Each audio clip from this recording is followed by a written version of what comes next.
नमस्कार साथियों, एक बार पुनः आप सभी का दर्पण सिविल सर्विसेज के इस डिजिटल प्लेटफॉर्म पर स्वागत है।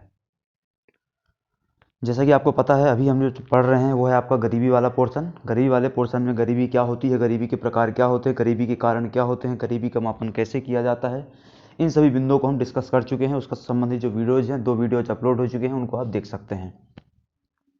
आज की इस वीडियो में जो आप चालू करने वाले हैं, जो देखने वाले हैं, वो है आपका गरीबी संबंधित कुछ पॉइंट जो हमारे बचे हुए हैं। उसके बाद बेरोजगारी को चालू करेंगे, ठीक है। तो सबसे पहले आता है गरीबी के प्रभाव क्या पड़ते हैं। गरीबी का जो पहला प्रभाव हम देखेंगे वो क्या है आपका, निम्न प्रति व्यक्ति आय। अगर कोई व्यक्ति गरीब है, अगर कोई राष्ट्र गरीब है, तो वहाँ पे अल्टीमेटली जो प्रति व्यक्ति आय है वो क्या है, कम निकल के आने वाली है। भारत एक उसका उदाहरण है कि भारत में क्या है, गरीबी व्यापक स्तर पर है। उसकी वजह से होता क्या है कि हमारी प्रति व्यक्ति आय औसतन हम बात कर रहे हैं जो, तो बहुत कम बनी हुई है। 1,26,000 1,28,000 हमारी प्रति व्यक्ति आय है, ठीक है। तो ये एक चीज़ देखने को मिलती है। इसके अलावा क्या है, जनसंख्या भार में वृद्धि होती है। ऐसा माना जाता है कि जब बेरोजगारी बढ़ती है तो गरीबी बढ़ती है। अगर आप बेरोजगार हैं तो आपकी गरीबी बढ़ेगी, और गरीबी की स्थिति में होता क्या है, जनसंख्या में वृद्धि होती है। अब पॉइंट ये है कि जनसंख्या कैसे बढ़ जाएगी गरीबी बढ़ने से। तो होता क्या है, लोगों को लगता है, लोगों का एक माइंडसेट है, एक परंपरागत माइंडसेट चला आ रहा है, मनोवृत्ति बनी हुई है कि अगर आपको अपनी गरीबी खत्म करनी है तो परिवार में क्या है, ढेर सारे बच्चे रखो। परिवार में अगर 5-6 लोग हैं तो उनको लगता है कि 5-6 लोग हैं, सभी काम करेंगे तो गरीबी खत्म हो जाएगी। ये उनका माइंडसेट होता है, ठीक है। उसी के हिसाब से क्या करते हैं, हर परिवार में अगर आप पहले चले जाएंगे काफ़ी लगभग 30-40 साल पहले, तो देखेंगे हर परिवार में 5 से 6 बच्चे ही होते थे। क्यों? उनको लगता था गरीबी है, गरीबी में बच्चे पैदा ज़्यादा कर दो, वो सभी काम करेंगे तो गरीबी में क्या कहीं ना कहीं से क्या हो जाएगा, थोड़ा निवारण हो जाएगा। पर हमने इस एक समस्या के समाधान के लिए हमने क्या कर दिया, एक दूसरी बड़ी भयानक समस्या खड़ी कर दी। वो क्या है, जनसंख्या विस्फोट की। तो गरीबी कारण क्या होती है, जनसंख्या में वृद्धि होती है। इसके बाद क्या है, कृषि पर अत्यधिक निर्भरता बढ़ती है। अब जैसे जैसे क्या है, उदाहरण के लिए अगेन पॉइंट हमारा कि बेरोजगारी बढ़ी। जैसे उदाहरण के लिए हम बात करते हैं, एक कोरोना अभी जो हुआ हमारा, ठीक है। कोरोना जैसे ही पहला लॉकडाउन लगा, वैसे ही क्या हो गया, बेरोजगारी की दर में बहुत ज़्यादा वृद्धि हो गई। क्यों? क्योंकि जो लोग ग्रामीण क्षेत्रों के जो लोग पलायित होकर के शहरी क्षेत्रों में क्या करते थे, रोजगार प्राप्त करने के लिए जाते थे, वो लोगों को वापस अपने गाँव क्षेत्रों में लौटना पड़ा। वो लोग सभी क्या हो गए, बेरोजगार हो गए। इससे क्या हुआ, उनकी जो सेविंग्स थी वो सब समाप्त होने लग गई। वो लोग क्या हो गए, एक गरीबी के उसमें उनकी गरीबी में क्या होने लगी, वृद्धि होने लगी, गरीबी उसमें चक्र में फंसना चालू हो गए। तो अब सीधी सी बात है, ग्रामीण क्षेत्रों में सभी के पास थोड़ी थोड़ी बहुत क्या होती है, जमीन होती है। उस जमीन में पहले से एक व्यक्ति, उनका भाई जो गांव में ही रह रहा था, वो क्या कर रहा था, खेती कर रहा था। एक भाई जो शहर में चला गया था कमाने के लिए, वो लौट के आया तो वो भी इसी में क्या हो गया, संलग्न हो गया। तो अल्टीमेटली होता क्या है, कृषि पे क्या है होता है, बोझ बढ़ जाता है, प्रति व्यक्ति निर्भरता बढ़ जाती है और अत्यधिक दबाव पड़ता है उस पर, ठीक है। और वहां से हमको देखने को मिलेगा कि जो आपका गरीबी में वृद्धि है, वो एक तरीके से और वृद्धि होती चली जाएगी, और जो आपका यहाँ से कृषि पर निर्भरता वो बढ़ती चली जाएगी, ठीक है। इसके बाद है औद्योगिक पिछड़ापन। अब गरीबी का एक प्रभाव ये भी देखने को मिलेगा कि अगर आप यहाँ, आपका राष्ट्र गरीब है, आपके राष्ट्र में पूंजी निर्माण की प्रक्रिया मजबूत नहीं है, ठीक है, पूंजी है ही नहीं, धन नहीं है, तो आप निवेश कहाँ से करेंगे? निवेश नहीं करेंगे तो आप फिर औद्योगिक रूप से पीछे रह जाएंगे। इसके अलावा उच्च बेरोजगारी दर है। अगेन बेरोजगारी से गरीबी होती है, गरीबी से बेरोजगारी होती है, कनेक्टेड पॉइंट से, ठीक है। इसके बाद निम्न जीवन स्तर है। अगर गरीबी है, कोई परिवार गरीब है, कोई राष्ट्र गरीब है, परिवार के स्तर की अगर हम बात कर लें तो अगर परिवार गरीब है, राष्ट्र के स्तर में बात करें, राष्ट्र गरीब है, तो अल्टीमेटली शिक्षा का स्तर कम मिलेगा आपको, स्वास्थ्य सुविधाएं जो है वो खराब मिलेंगी आपको, प्रति व्यक्ति आपका जो वो है स्वास्थ्य में शिशु मृत्यु दर, मातृ मृत्यु दर, जीवन प्रत्याशा, ठीक है, ये सभी चीज़ों में क्या है, पैरामीटर्स आपको गड़बड़ मिलेंगे। इसके अलावा आर्थिक असमानता। अब गरीबी के कारण क्या हुआ था, एक समस्या उत्पन्न हुई थी, प्रति व्यक्ति आय क्या रहती है, निम्न रहती है। और प्रति व्यक्ति आय से ही कनेक्टेड पॉइंट किया जाता है, आर्थिक असमानता कहा जाता है कि अब गरीबी कारण होता क्या है कि अधिकांश बड़ी जनसंख्या क्या रहती है, गरीब रहती है, पर कुछ जनसंख्या अमीर रहती है और उसका उत्पादन के सभी साधनों में क्या होता है, स्वामित्व होता है। तो इससे हुआ क्या, जिनका उत्पादन के सभी साधनों पर क्या था, स्वामित्व था, उन लोगों ने क्या कर दी, उन लोगों की वजह से हुआ क्या, उन लोगों के पास संपत्ति का संकेंद्रण होता चला गया। तो कहने को हमारे देश में क्या है, 1,28,000 रुपये क्या है, एक तरीके से प्रति व्यक्ति आय है, वो भी निम्न है, पर हम मान के चलें कि 1,28,000 रुपये प्रति व्यक्ति आय है। तो क्या सभी के पास 1,28,000 रुपये सालाना आ रहे हैं? आपके पास आ रहे हैं, हो सकता है दूसरे व्यक्ति के पास ना आ रहे हो, तीसरे व्यक्ति के पास ना आ रहे हो। ऐसा तो है नहीं कि हमारे देश में हर परिवार क्या है 1,28,000 रुपये कमा रहा है सालाना। कुछ को तो सुबह शाम का भोजन नहीं मिल पाता है, ठीक है। तो ये एक आर्थिक असमानता बनी हुई है। इस चीज़ को हमने पहले भी डिस्कस किया हुआ है जब हमने राष्ट्रीय आय वाला पोर्शन देखा था कि 2% लोगों का 67% संपत्ति पे क्या है, स्वामित्व है। इसके अलावा पूंजी का अभाव है, वही हमारा औद्योगिक पिछड़ापन में हमने डिस्कस कर लिया, पूंजी नहीं रहेगी, है ना। एवं निम्न श्रम उत्पादकता, देखो श्रम उत्पादकता में वृद्धि कैसे होती है, जब आप लोगों की स्वास्थ्य सेवाओं को बेहतर कर देंगे, उनको किसी प्रकार कौशल प्रोवाइड कर देंगे, उनको शिक्षा प्रोवाइड करेंगे, तब तो उनकी उत्पादकता में क्या होगी, वृद्धि होगी। और ये सब कब प्रोवाइड कर पाएंगे आप, जब आपके यहाँ पे गरीबी नहीं रहेगी। आप लोगों की स्वास्थ्य सेवाओं को, शिक्षण सेवाओं को, कौशल आदि को बेहतर कब कर पाएंगे, जब आपका राष्ट्र, आपके पास पैसा होगा, पूंजी होगी निवेश करने के लिए इन क्षेत्रों में, यहाँ सुधार करने के लिए पैसा होगा, पर आप तो गरीब हैं, तो निम्न श्रम उत्पादकता बनी रहती है। तो ये सभी क्या थे, आपके गरीबी के प्रभाव थे। अब है गरीबी उन्मूलन हेतु क्या सुझाव दे सकते हैं। तो गरीबी उन्मूलन हेतु सुझावों में पहला आता है आपका कि रोजगार सृजन को बढ़ावा दो। सबसे पहले तो देखो समस्या कहाँ पे जाती है ना, बेरोजगारी से गरीबी हो रही थी, बेरोजगारी से गरीबी हो रही थी। तो बेरोजगारी का अगर आप समाधान कर दें तो गरीबी का समाधान हो जाएगा। तो बेरोजगारी का समाधान कैसे हो सकता है, दो तरीके से, या तो क्या हो, दो तीन तरीके हो सकते हैं। या तो क्या हो, सरकार खूब सारा क्या करे, नौकरी निकाल दे, सरकारी नौकरियां, पर सरकार के पास तो इतना संसाधन है नहीं, सरकार के पास इतने संसाधन नहीं है कि वो सभी को सरकारी नौकरी दे सके हो, क्योंकि सरकार को इतने ज़्यादा लोगों की आवश्यकता ही नहीं है। तो दूसरा तरीका क्या होता है कि निजी क्षेत्र सभी लोगों को क्या कर ले, एकोमोडेट कर ले। तो निजी क्षेत्र को भी इतनी आवश्यकता नहीं है, कितने लोगों को एकोमोडेट करेगा वो। फिर अल्टीमेटली करना क्या है, आपको स्वरोजगार आदि को क्या करना है, यहाँ पे बढ़ावा देना है। किसको, स्वरोजगार को बढ़ावा देना है, प्लस सभी लोग क्या करें, खुद के लिए एम्प्लॉयर बन जाएं। इसके अलावा एक यहाँ पे क्या होता है कि कई बार आप रोजगार आदि प्रोवाइड नहीं कर पाते हैं, तो कुछ समय के लिए सरकारें क्या कर सकती हैं, बेरोजगारी भत्ता, बेरोजगारी बीमा आदि प्रदान कर सकती हैं।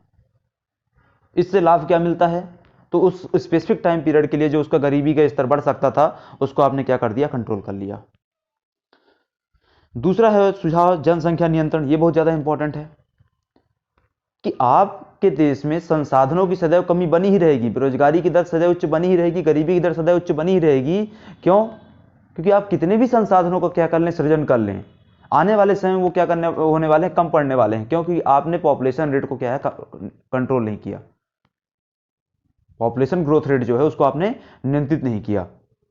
तो जनसंख्या नियंत्रण को बहुत ज़्यादा नियंत्रण करना बहुत ज़्यादा आवश्यक है। इसके लिए जो आपके परिवार नियोजन कार्यक्रम चलते हैं उनको प्रभावी तरीके से लागू किया जाना चाहिए और जागरूकता को बढ़ावा दिया जाना चाहिए, जागरूक किया जाना चाहिए लोगों को, ठीक है। इसके बाद आता है आपका कृषि उत्पादकता को बढ़ावा। कृषि उत्पादकता को बढ़ावा कैसे दे सकते हैं, विकास दर को क्या करना, वृद्धि करना। विकास दर में क्या करना है, वृद्धि करना। कृषि विकास दर की बात कर रहे हैं, जो 2 से 3% के बीच चल रही है, 2.5% चलती है, उसको बढ़ा करके आप कम से कम 5 के ऊपर लेके जाइए। इसके अलावा एमएसपी में वृद्धि कीजिए ताकि किसानों की आय में वृद्धि हो सके, और संरचनात्मक विकास कीजिए। फसल का बीमा प्रोवाइड कर दीजिए, उपकरण के लिए कुछ सहायता दे दीजिए, बीज के लिए कुछ सहायता दीजिए, ताकि उनके खर्चों में कमी आ जाए, उनकी स्थिति में थोड़ा सुधार हो सके। क्योंकि अल्टीमेटली क्या है, देखो कि हमारे देश का एक बड़ा पॉपुलेशन क्या है, ग्रामीण क्षेत्रों में निवास कर रहा है, और उसका भी एक बड़ा हिस्सा क्या कर रहा है, सिर्फ कृषि कार्य में संलग्न है। समझ गए आप। तो इस चीज़ को थोड़ा ध्यान देना है। इसके बाद है अवसंरचना विकास करना। अवसंरचना विकास करेंगे तो क्या होगा, आपको आपके यहाँ के लोगों को रोजगार प्राप्त होगा, और रोजगार प्राप्त हो जाएगा तो उनको क्या है, गरीबी में कमी आ जाएगी। तो अवसंरचना विकास में क्या करना है, आपको जीडीपी का जो टोटल खर्चा है उसको बढ़ाना है 6% तक। इसके अलावा पीपीपी मॉडल पर आधारित जन सहभागिता, स्वास्थ्य, शिक्षा आदि पे क्या करना है, वह बढ़ाना है।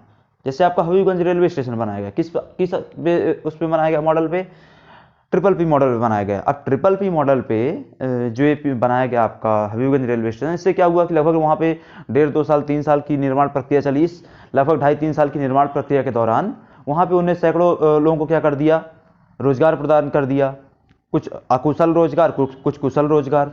तो लोगों की स्थिति में क्या हुआ, जो उस चीज़ में इन्वॉल्व हुए उनमें, उनकी स्थिति में कहीं ना कहीं क्या हुआ, सुधार हुआ। तो ऐसे सभी काम किए जा सकते हैं अवसंरचना विकास को लेकर के। इसके अलावा वित्तीय समावेशन करना, ये एक बहुत इंपॉर्टेंट पॉइंट है कि अगर आप लोगों का वित्तीय समावेशन करेंगे तो वो जो भी अपनी थोड़ी बहुत कमाई उनकी होती है, आय प्राप्त होती है, उसको क्या करना चालू कर देंगे, वो बचत करना चालू करेंगे, संग्रहित करना चालू करेंगे भविष्य की समस्याओं, भविष्य में आने वाली अनिश्चितकालीन समस्याओं को लेकर के, ठीक है। डीबीटी को बढ़ावा देना कैसे, अब सरकारें भी क्या है, कई बार अलग अलग प्रकार से कुछ वित्तीय सहायता प्रदान करती हैं, आर्थिक सहायता प्रदान करती हैं। पर वो जो वित्तीय सहायता है, वो आर्थिक सहायता जो है, वो क्या है, एक पाइपलाइन से निकलेगी। केंद्र सरकार पैसा निकालती है, वही राजीव गांधी वाला कि 1 रुपया 100 रुपये देते हैं तो 85 रुपये बीच में ही गायब हो जाता है, 15 रुपये पहुंचता है, या 1 रुपये भेजे तो 85 पैसे गायब हो जाता है, 15 पैसे लाभार्थी तक पहुंच पाता है। तो ये समस्या उत्पन्न ना हो, इसके लिए क्या करना पड़ेगा, डीबीटी करना पड़ेगा कि आप 1 रुपया भेजे तो 1 रुपया पूरा लाभार्थी खाते में चला जाए। तो डायरेक्ट बेनिफिट ट्रांसफर स्कीम को, नगद हस्तांतरण स्कीम क्या करना पड़ेगा, अच्छे तरीके से लागू करना पड़ेगा, जो अभी सरकार ने किया हुआ है। ठीक है, इसके बाद स्वरोजगार, हमने जो ऊपर पॉइंट डिस्कस कर लिया था, स्वरोजगार को आप बढ़ावा कैसे दे सकते हैं, तो कौशल विकास कर दीजिए। कौशल विकास जैसे सरकार करती है ITI के माध्यम से, पॉलिटेक्निक के माध्यम से, स्किल इंडिया मिशन के माध्यम से, दीनदयाल उपाध्याय ग्रामीण कौशल्य योजना के माध्यम से। ठीक है, इसके अलावा श्रम उपलब्धता सुनिश्चित कर देना, MSME को बढ़ावा देना, स्व सहायता समूहों की स्थापना करवा दो, सहकारी समितियों को बढ़ावा दे दो, सहकारी संघों का निर्माण करवा दो, ग्रामीण क्षेत्रों में इस चीज़ को अधिक तरीके से, अधिक प्रभावी तरीके से लागू करो, क्योंकि अधिकांश जो लोग हैं वो कहाँ निवासरत हैं, ग्रामीण क्षेत्रों में निवासरत हैं। इसके अलावा गरीबी उन्मूलन कारकों का सही से क्रियान्वयन किया जाए। सरकार क्या है, इंदिरा जी के ज़माने से गरीबी हट रही है, इंदिरा जी के ज़माने से गरीबी हट रही है, आज तक तो हट नहीं पाई। क्यों नहीं हट पाई, क्योंकि हर सरकार ने कुछ अच्छे अच्छे प्रोग्राम्स बनाए। कागजी स्तर पे हम बात करें तो कई सारे बहुत अच्छे प्रोग्राम बनाए गए, पर वो सिर्फ कागजी स्तर तक ही रह गए, उनको कभी भी धरातल में अच्छे से लागू नहीं किया गया, ग्राउंड लेवल पर उन पर कभी कोई काम नहीं हुआ। तो ये काम किया जाए कि जो गरीबी उन्मूलन के कार्यक्रम हैं उनको अच्छे तरीके से लागू किया जाए। और मुद्रास्फीति नियंत्रण बहुत ज़्यादा आवश्यक है कि मुद्रास्फीति अगर बढ़ेगी, सामान्य भाषा में बोल दें कि अगर महंगाई बढ़ेगी तो महंगाई, बढ़ी हुई महंगाई के अनुपात में लोगों की आय में वृद्धि नहीं होती है, कि जितने रेट से महंगाई बढ़ रही है उतने रेट से लोगों की इनकम भी बढ़ जाएगी, सैलरी भी बढ़ जाएगी, ऐसा नहीं होता है। इसलिए मुद्रास्फीति को नियंत्रित करना बहुत ज़्यादा आवश्यक है कि अगर महंगाई बढ़ रही है, लोगों की आय में वृद्धि नहीं हो रही है, तो सीधी सी बात उनके खर्चे में वृद्धि हो गई तो कहीं ना कहीं क्या हो जाता है, उनकी गरीबी में वृद्धि होने लग जाती है। तो इस चीज़ को नियंत्रित करना सबसे आसान तरीका क्या है कि मुद्रास्फीति को, दर को नियंत्रित करके रखिए। अब मुद्रास्फीति की दर को नियंत्रित करने का काम किसका है, कितने में नियंत्रित करना है, ये सभी जितने भी पॉइंट है वो हम पहले भी डिस्कस कर चुके हैं। आपके इकोनॉमी का जब बैंकिंग वाला पोर्शन हम पढ़ रहे थे तब उसके संबंधित वीडियोज अपलोडेड है। ठीक है, कि उर्जित पटेल समिति का उसमें क्या विचार था, मौद्रिक नीति समिति उसमें कैसे काम करती है, इन सभी चीज़ों को हमने देखा हुआ है। ठीक है, तो ये पूरा क्या था, आपका गरीबी संबंधित पोर्शन था। इसमें एक बार फिर से देख लेते हैं गरीबी में हमने क्या क्या डिस्कस किया, उसके बाद बेरोजगारी को चालू करते हैं। ठीक है, अभी तक हमने जो भी डिस्कस किया उसको पूरा देख लेते हैं। गरीबी क्या होती है उसको हमने देखा था, उसमें नीति आयोग को क्या विचार है उस चीज़ को हमने जाना था। फिर गरीबी के प्रकार देखे थे, सापेक्ष गरीबी क्या होती है, निरपेक्ष गरीबी क्या होती है, नितांत गरीबी क्या होती है, सापेक्ष गरीबी में लॉरेंज वक्र का क्या महत्व है, गिनी गुणांक का क्या महत्व है। ठीक है, गरीबी के दुष्चक्र क्या होता है, गरीबी के दुष्चक्र में रैगनर नक्स का क्या महत्व था, राष्ट्र के स्तर पर उन्होंने बताया, व्यक्तिगत स्तर पर उन्होंने बताया। फिर इस गरीबी के दुष्चक्र को ख़त्म करने के लिए रैगनर नक्स ने क्या दिया, आपका बिग पुश का सिद्धांत दिया, जिसको संतुलित विचारधारा बोलते हैं। एक असंतुलित विचारधारा भी आई हर्षमैन के द्वारा। ठीक है, इसके बाद भारत में गरीबी के मापन में दादा भाई नौरोजी का क्या योगदान था उसको डिस्कस किया हुआ है हमने। अलग समिति, लकड़ावाला समिति, तेंदुलकर, रंगराजन, इन सभी के बारे में हमने डिस्कस किया है। UNDP का जो वो आता है, MPI आता है, ठीक है, मल्टी डायमेंशनल पॉवर्टी इंडेक्स 2010 से आ रहा है, उसको हमने डिस्कस किया। फिर भारत और मध्य प्रदेश में हमने गरीबी की स्थिति के बारे में चर्चा करी थी। पिछले वीडियो में हमने गरीबी के क्या कारण होते हैं उनके बारे में विस्तार से चर्चा करी थी, सभी पॉइंट्स को हमने समझा था।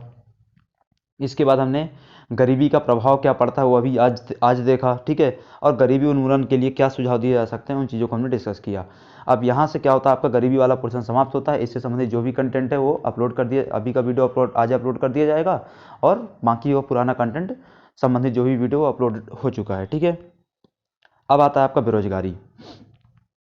बेरोजगारी में क्या है कि ऐसा कोई व्यक्ति जो श्रम की प्रचलित दर पर या उससे कम पर कार्य करने को तैयार है लेकिन उसे काम न मिल पा रहा हो, तो उसे हम क्या कहते हैं, बेरोजगार कहते हैं। मतलब आपके पास क्या है, कौशल है, आपके पास शिक्षा है, आप कार्य करने को सक्षम हैं, पर उसके बाद भी आपको कार्य करने को सक्षम है किस रेट पर, श्रम की प्रचलित दर पर। मतलब जितनी मजदूरी मार्केट में चल रही है उतनी मजदूरी में आप काम करने को तैयार हैं, उसके बाद भी अगर आपको काम नहीं मिलता है तो आप क्या कहला जाएंगे, बेरोजगार कहला जाएंगे। अर्थात आपके पास इच्छा भी है, आपके पास क्षमता भी है, आपके पास योग्यता भी है, इसके बावजूद भी आपको क्या काम नहीं मिल रहा है, तो आप क्या हैं, बेरोजगार हैं।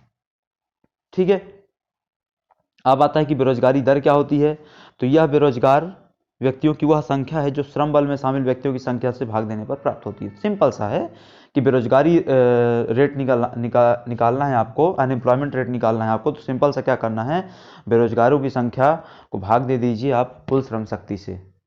तो इससे बेरोजगारी दर निकल आएगी 100 से आपको गुणा करके, क्योंकि दर निकालने का मतलब ही सिंपल सा होता है, रेट निकालने के लिए 100 से गुणा करना पड़ेगा, सीधी सी बात है ना। तो बेरोजगारों की संख्या बटे क्या हो गया, कुल श्रम शक्ति हो गया। इस प्रकार से आप क्या कर सकते हैं, बेरोजगारी दर निकाल सकते हैं। और बेरोजगारी संबंधित भारत में जो भी आंकड़े हैं वो कौन जारी करता है, एनएसएसओ जारी करता है, National Sample Survey Organisation. National Sample Survey Organisation किसकी मदद से सब काम कर रहा होता है, सीएसओ की मदद से, ठीक है।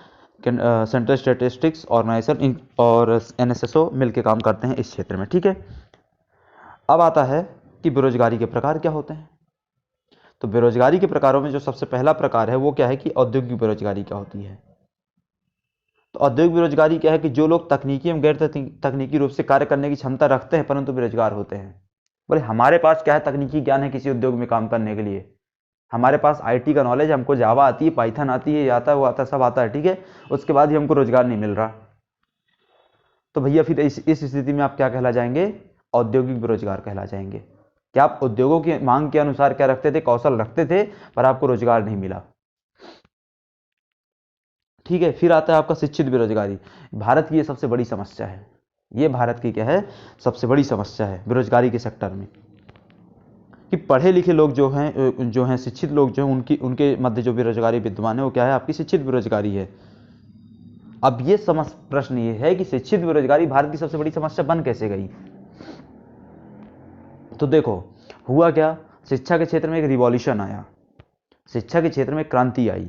वो क्रांति क्या थी कि सबको क्या कर देना है, शिक्षित कर देना है, सबको उच्च शिक्षा प्रदान करनी है, सबको डिग्री बांट देनी है। उसके लिए ढेर सारी यूनिवर्सिटीज, ढेर सारे कॉलेजेस की क्या कर दी गई, स्थापना कर दी गई, चाहे वो आपके टेक्निकल हो चाहे ह्यूमैनिटीज रिलेटेड हो, टेक्निकल हो या ह्यूमैनिटीज या नॉन टेक्निकल कोर्सेज के डिग्री कॉलेजेस हो, ढेर सारे कॉलेज स्थापित कर दिए गए। बच्चों को वहां से क्या कर दिया गया, अब डिग्री बांटना चालू कर दिए। 12वीं का अच्छा बच्चा पास नहीं हो पा रहा था तो उसके लिए पहले क्या कर दिया, 12वीं का अच्छा पास करने के लिए प्रावधान कर दिए कि हम छू लेंगे आसमान, हम फेल नहीं होंगे, ये वो है ना। किसी तरह उसको 12वीं का अच्छा पास कराई, फिर किसी तरह उसको डिग्री भी दे दी, पर उसको कौशल नहीं दिया, उसमें उद्योगों की मांग के अनुसार किसी प्रकार का कोई स्किल डेवलपमेंट नहीं किया, बाजार की मांग के अनुसार उसको ढाला नहीं गया, अर्थव्यवस्था की मांग के अनुसार उसमें एक तरीके से किसी प्रकार कौशल का विकास नहीं किया गया। तो वो सिर्फ क्या हुआ, मार्केट में डिग्री लेके घूम रहा है बिना किसी कौशल के, बिना किसी प्रशिक्षण के, ठीक है, किसी प्रकार की उसके पास कोई ट्रेनिंग नहीं है। तो मार्केट में वो बच्चा क्या हो रहा है, अब सिर्फ डिग्री लेके घूम रहा है। तो हुआ क्या इससे, अब वो बेरोजगार की कैटेगरी में आ गया। डिग्री है इसलिए शिक्षित है, पर है तो बेरोजगार, तो वो शिक्षित बेरोजगार कैटेगरी में है। तो ये समस्या क्यों खड़ी हुई, क्योंकि हमने बहुत सारे शिक्षण संस्थानों की स्थापना कर दी, हमने डिस्कस किया इसको, ठीक है। शिक्षण प्रणाली हमारी रोजगार प्रेरक नहीं है, हमने डिस्कस किया कि वो डिग्री लेके क्यों घूम रहा है, क्योंकि हमने उसको शिक्षा के प्रणाली के दौरान 3 साल 4 साल के डिग्री कोर्स के दौरान हमने उसमें कौशल विकास को लेकर कोई काम किया ही नहीं। हमने हमारे पाठ्यक्रम को कभी भी रोजगारोन्मुख बनाया ही नहीं, हमने हमारे प्रशिक्षण कार्यक्रम कभी लागू किए ही नहीं। और शिक्षित लोगों की संख्या में इस कारण क्या होती जा रही है, निरंतर वृद्धि होती जा रही है। आज की तारीख में लाखों लाख बच्चे क्या हो जाते हैं, प्रतिवर्ष क्या हो रहे हैं, पास होकर निकल रहे हैं, पास आउट हो रहे हैं विभिन्न कोर्सेज से, अलग अलग डिग्री कोर्सेज से, पर उनमें से अल्टीमेटली रोजगार को लेकर के कितने वो हैं। तो एक डेटा के अनुसार 9 में से प्रत्येक जो ह्यूमैनिटीज रिलेटेड कोर्सेज हैं, BCom BA BSc, ये तमाम जितने कोर्सेज होते हैं, ठीक है, ह्यूमैनिटीज रिलेटेड, यहाँ टोटल 9 में से सिर्फ एक ही छात्र क्या होता है, बाजार में शिक्षा उसके लिए बाजार में उद्योगों में एक तरीके से रोजगार प्राप्त करने हेतु क्या होता है, योग्य होता है। अंदाजा लगा सकते हैं आपकी स्थिति कितनी गंभीर है। फिर है प्रच्छन्न बेरोजगारी, ये क्या है, तो अब इस पॉइंट को हमने पहले डिस्कस किया हुआ है, कहाँ पर आपके, जब हमने कृषि वाला पोर्शन पढ़ा था, ठीक है, जब हमने कृषि वाला पोर्शन पढ़ा था, कृषि की समस्याएं, उससे संबंधित वीडियो जो अपलोडेड हैं आप उनको देख सकते हैं। तो कृषि की समस्या में एक समस्या हमने पढ़ी थी, प्रच्छन्न बेरोजगारी की समस्या। अब होता क्या, देखो वह बेरोजगारी जिसमें व्यक्ति रोजगार में तो संलग्न प्रतीत होता है परंतु उसका उत्पादन में कोई योगदान नहीं होता है। अब जैसे यहाँ पे उदाहरण क्या है, भारतीय कृषि, उसी के आधार पर हम इसको समझते हैं कि देखो यहाँ पे क्या है, 1 एकड़ जमीन है, एकदम कोरोना काल के आधार पर समझो इसको। कोरोना काल पे उदाहरण लेके चलते हैं कि कोरोना काल में क्या थे, ये एक परिवार था, इस परिवार में 3 सदस्य होते थे। 2 सदस्य क्या रहते थे, वो बम्बई में रह के किसी फैक्ट्री में काम करता था, एक सूरत की किसी फैक्ट्री में काम करता था, और एक व्यक्ति क्या रहता था, एक घर में रह करके इस खेत में काम करता था। पर हुआ क्या, लॉकडाउन के कारण ये जो 2 भाई थे, ये भी भाई क्या आ गए, घर आ गए, ये भाई भी घर आ गया, ये भाई भी घर आ गया। अब हुआ क्या, तीनों उसी खेत में काम करने लग गए। जमीन तो घर में 1 ही एकड़ थी, तो तीनों क्या हो गया, उसमें काम करने लग गए। अब पहले जब एक भाई काम करता था तो वो उस भूमि में 5 कुंटल क्या है गेहूं का उत्पादन कर लेता था साल भर में। अब तीनों भाई ने उसमें काम करना चालू कर दिया, तब भी 5 कुंटल ही उत्पादन हो रहा है। भाई जमीन की तो उत्पादकता तुमने बढ़ा नहीं दी ना काम उसमें लग करके, तो उत्पादन तो अभी भी उतना ही हो रहा है। तो अब हम एक बाहर से अगर हम देखेंगे तो लगेगा तीनों भाई क्या कर रहे हैं, उसमें काम में संलग्न है, तीनों भाई क्या है, तीनों भाई को वहां पे रोजगार मिला हुआ है, पर अल्टीमेटली उनका उत्पादन में क्या योगदान है, शून्य है। क्योंकि पहले एक अकेला भाई भी तो 5 कुंटल उत्पादन कर रहा था, और तीनों लोग भी मिलकर 5 ही कुंटल उत्पादन कर रहे हो, तो उत्पादन में योगदान तो तुम्हारा शून्य है। हाँ, पर रोजगार में आप प्रतीत हो रहे हो। तो ये जो समस्या है ये क्या कहलाती है, आपकी प्रच्छन्न बेरोजगारी की समस्या कहलाती है।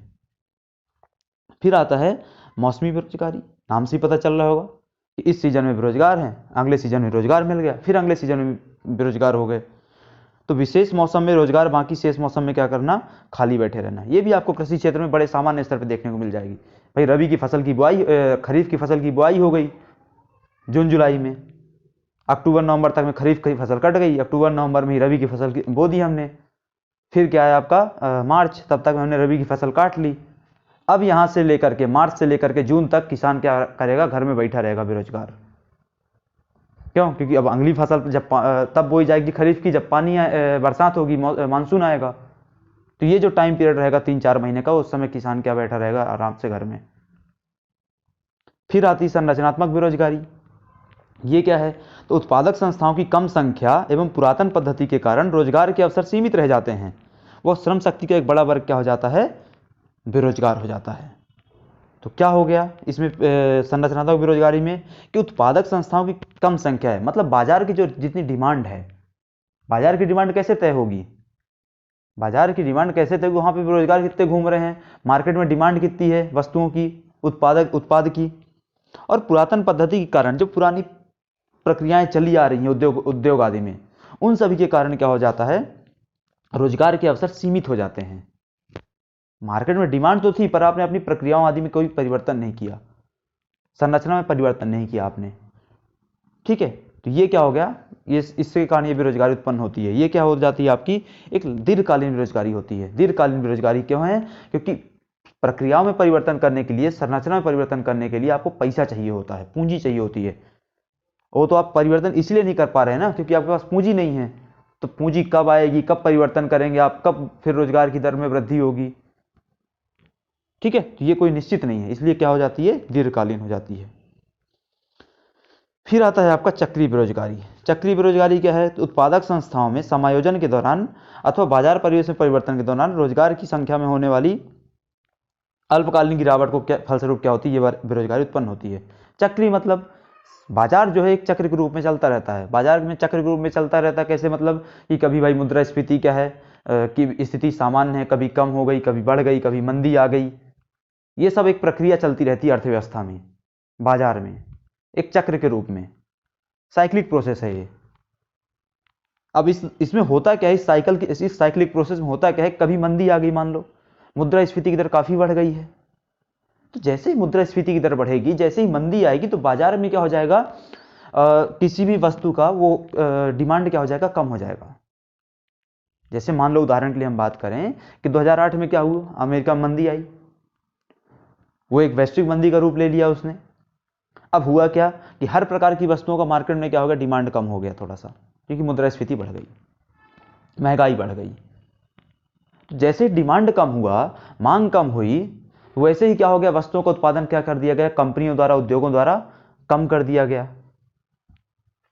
अब अगर वो उत्पादन कम कर रहे हैं तो सीधी सी बात है, अगर वहाँ पे किसी वस्तु के उत्पादन के लिए पहले 100 लोग इन्वॉल्व थे, पर अभी उनने क्या कर दिया, उस वस्तु का उत्पादन कम कर दिया है, तो अब उनको 100 लोगों की आवश्यकता नहीं पड़ेगी, वो काम तो अब 50 लोग भी कर सकेंगे।